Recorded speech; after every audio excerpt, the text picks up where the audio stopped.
வணக்கம். நான் உங்கள் பொறியாளர் Murugan Krishnasamy, SKM construction and ஆர்கிடெக்ட்ஸ்லேருந்து பேசுகிறேங்க. டெரக்கோட்டா டைல்ஸ் பதிக்கிறப்ப நம்ம கவனிக்க வேண்டிய முக்கியமான வேலைகளை இப்போ பற்றி நம்ம பேச போகிறோம். ஆர்சிசிக்கு மேலே சுருக்கி போட்டு இந்த மாதிரி லேயிங் பண்ணதுக்கு அப்புறம் என்ன பண்ணணுன்னாங்க, கலவை போட்டு நம்ம ரிச் மாட்ரு போட்டு மிக்ஸ் பண்ணி தளம் போட்டு நல்லா இந்த மாதிரி வாட்டத்தை கொடுத்து நல்லா தண்ணி ஃப்ளோ ஆகி கீழே ட்ரைனேஜ் வெளியில் ஓவர்ஃப்ளோ இதுக்கு போய்க்கிற மாதிரி வச்சுக்கணுங்க. தளத்தை மால் போட்டு லெவல் பண்ணி நம்ம ஏரியா எவ்வளோ இருக்கோ அதுக்கு தகுந்த மாதிரி 2ஆக பிரித்தோ அல்லது 3ஆக பிரித்தோ நம்ம தண்ணி இது பண்ணிட்டோம்னா நல்லா மழை பெய்கிறப்ப ஈஸியாக ட்ரைனேஜ் ஆகிக்கும். இப்போ படத்தில் காட்டிகிட்டு இருக்கிற மாதிரி நம்ம என்ன பண்ணோம்னாங்க, கலவை போட்டு மால் போட்டு தளம் இழுத்துட்டாங்க.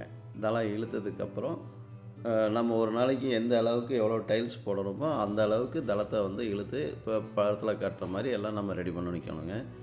அடுத்தது இப்போ டைல்ஸ் எல்லாம் எடுத்து நம்ம கொண்டு மேலே எல்லாம் லோட் பண்ணி வச்சுக்கணும். முன்னாடியே பண்ணிட்டோம்னா தொடர்ச்சியாக நம்ம அந்த டைல்ஸ் பதிக்கிறதுக்கு உண்டான வேலையை ஆரம்பிக்கிறதுக்கு சரியாக இருக்கும். இப்போ பாருங்கள், வீடியோவில் காட்டிருக்கிற மாதிரியே டைல்ஸு ஒவ்வொரு லைனாக கரெக்டாக வெர்டிக்கலாகவும் ஹரிசாண்டலாகவும் ஒவ்வொரு இன்ச்சு கேப் விட்டு இந்த மாதிரி பதிச்சுட்டு வந்துடணுங்க. லெவல் அதே மாதிரி மட்டைக்கோல் வச்சு ஒரே லெவலாக டைல்ஸ் அப் அண்ட் டவுன் இருக்கக்கூடாது, ஒரே லெவலாக போட்டு நம்ம பதிச்சு கொண்டு வந்துடணுங்க. டைல்ஸ் நம்ம நீட்டாக 1 by 1 லைனாக பதிச்சுட்டு வந்தோம். இப்போ பாருங்கள், இப்போ கிட்டத்தட்ட 10-11 லைன் பதிச்சாச்சு. முந்தின நாள் இந்த மாதிரி பதிச்சு முடிச்சிருக்காங்க. இதே மாதிரி கேப் விட்டு லைனாக பார்க்குறக்கே உங்களுக்கு லைன் அழகாக தெரியுதுல்ல, அந்த மாதிரி போட்டுடணும். இப்போ ஃபுல்லாக முடிச்சுட்டு அடுத்த நாள் ஃபுல்லாக க்யூரிங் பண்ணணும். தண்ணி விட்டு நல்லா நனைச்சிடணும். ஏன்னா இதுவும் டெரக்கோட்டா டைல்ஸுங்கிறது மண்ணில் கேரளா மண்ணில் செய்கிறது தான். அதனால் டைல்ஸும் காயக்கூடாது. காஞ்சதுன்னா நம்ம பதிச்சது கீழே சிமெண்ட் பால் ஊற்றி பதிச்சிருக்கிறதுனால அது கழண்டு வந்துறதுக்கு வாய்ப்பு இருக்குது, வெயில் அதிகமாக இருக்கிறதுனால. இப்போ அதுக்காக தான் நம்ம தண்ணி விட்டு நல்லா க்யூரிங் நல்லா பண்ணிடணுங்க. பண்ணதுக்கு அடுத்த ப்ராசஸ் என்ன பண்ணுறோன்னா, கலவை போட்டு நம்ம ரெடி பண்ணிக்கணும். கலவையும் நல்லா ரிச் மாட்ரு நம்ம போடணும். ரிச் மாட்ரு போட்டோம்னா நல்லா ஜாயிண்ட்டுக்கு மழையிலையும் வெயிலையும் காயிற இடங்கிறதுனால நல்லா கிரிப்பாக பிடிச்சிக்கும்.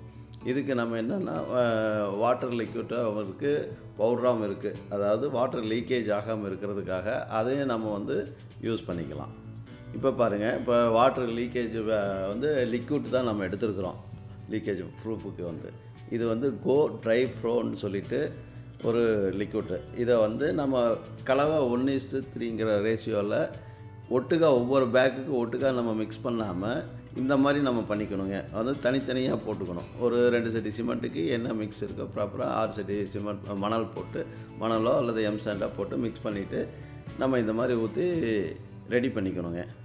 பண்ணிவிட்டு கலவை நல்லா மிக்ஸ் பண்ணிவிட்டு நல்லா லிக்விட் மாதிரி நல்லா மிக்ஸ் பண்ணி அந்த ஜாயிண்ட் பேக்கிங் பண்ணுறதுக்கு நம்ம தயாராகிக்கணுங்க. இப்போ பாருங்கள், இப்போ அடுத்தது எல்லாமே ஒவ்வொரு இதுக்கும் ஒரு 5-6 இடத்துல தனித்தனியாக கலவை போட்டு வச்சுருக்குறாங்க. இப்போ அதை ஒவ்வொன்றா கலக்க ஆரம்பிக்கிறாங்க. நல்லா மிக்ஸ் பண்ணுறதுல தான் நமக்கு அந்த லிக்விடு இது எல்லாம் நல்லா மிக்ஸ் ஆகிக்கணும். ப்ராப்பராக மிக்ஸ் ஆகிறப்ப நம்ம அந்த ஜாயிண்ட்டுக்கு லீக்கேஜ் அவாய்ட் பண்ணுறதுக்கு கரெக்டாக இருக்கும். இப்போ கலவை எல்லாமே இப்போ பாருங்கள், 1 by 1 எல்லாமே பண்ணிகிட்ருக்காங்க, எல்லாமே ஊற்றிட்டுருக்குறாங்க. ஒவ்வொரு இதையும் நல்லா மிக்ஸ் பண்ணிக்கணும்.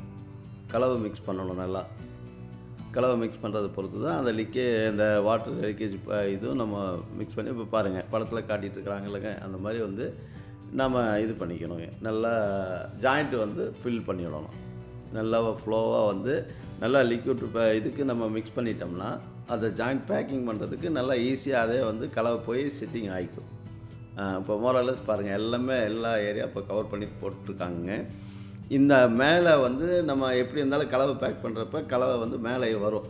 அதை எடுக்கிறதுக்கு சணல் சாக்கோ அல்லது துணியோ வச்சு நம்ம க்ளீன் பண்ணி நல்லா எடுத்துக்கணுங்க. இந்த மாதிரி எடுத்துட்டோம்னா அந்த திட்டாக வராது. இது போல் கன்ஸ்ட்ரக்ஷன் டெக்னிக்ஸ் தெரிஞ்சுக்க தொடர்ந்து எங்கள் சேனலை பாருங்கள், லைக் பண்ணுங்கள், ஷேர் பண்ணுங்கள், சப்ஸ்கிரைப் பண்ணுங்கள். நன்றி, வணக்கம்.